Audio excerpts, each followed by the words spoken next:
will one day live in a nation where they will not be judged by the color of their skin, but by the content of their character. I have a dream today.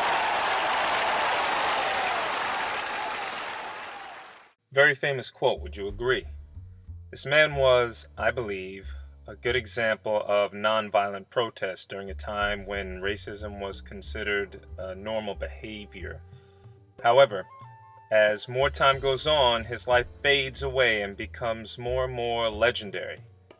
You see, a legend is when you take a true story and you exaggerate details and sometimes place flat-out lies in order to make the story seem more exciting and appealing. A good example of a legend is the story of Johnny Appleseed. Yes, he did plant trees around the United States, but he didn't actually travel around like some vagabond Ryu from Street Fighter or anything like that. He actually knew what he was doing. He hired people to take care of the trees that he planted and trained them to do the same for others in the states that he visited. He was a businessman. All of that stuff gets blocked out, and planting trees gets overemphasized with an even stricter emphasis on his generosity. He was generous. This also meant that he was a rich white man, as well as adding details to make him seem like more of an adventurer of some kind. Why is this important?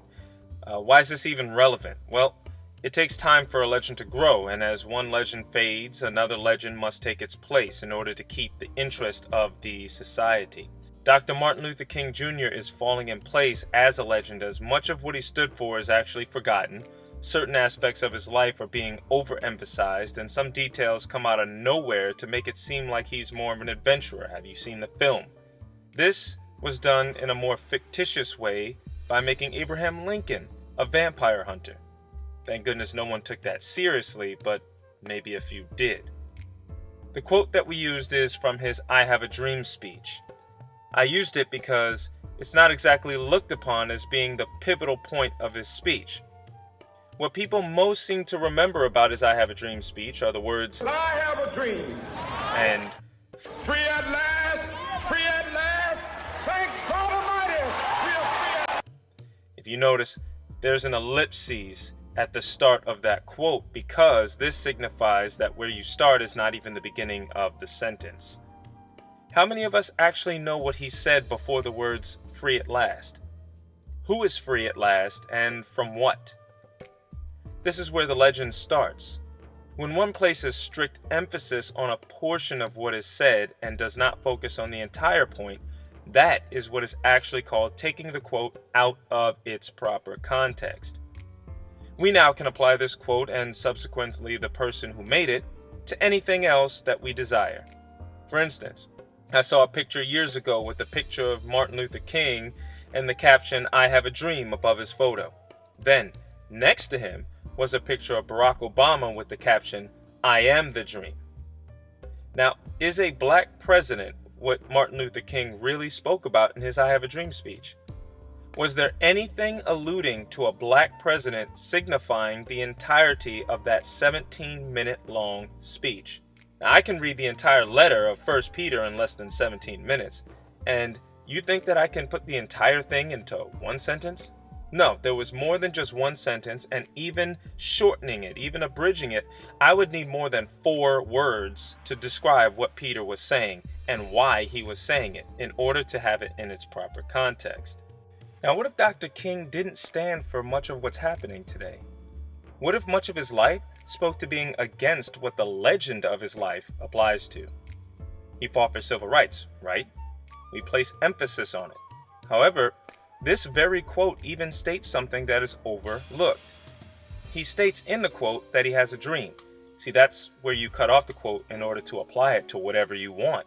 But he says that he has a dream that his 4 children will one day live in a nation where they will not be judged by the color of their skin, but by the content of their character.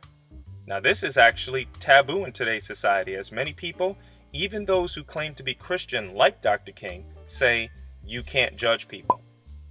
Dr. King says right here that his dream is that his kids be judged.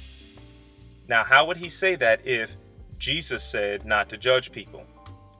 Well, what Jesus said, that quote is actually taken out of its proper context too, in order for people to apply it to other things that had nothing to do with what he was saying. People actually used that quote from Jesus to apply it to the exact opposite of what Jesus was saying. Dr. King says that he desires a place where color does not matter. If you read what he says, if you listen to what he says, that's what he means. For example, if I apply for a job, don't look at the color of my skin, look at my qualifications and judge whether I am worthy of the job or not. It is not racist if I don't get the job. I would understand that someone else was better qualified. In Dr. Martin Luther King Jr.'s world, the better man or woman gets the job, and it is all judged on who would be better suited for it. In reality, Dr. King desired that all of this race stuff disappear. That was his dream. A dream where black kids and white kids held hands and no one talked about black and white, but they just wanted to play games because they're kids. People actually used Barack Obama's skin color, on the other hand, as an excuse to vote for him.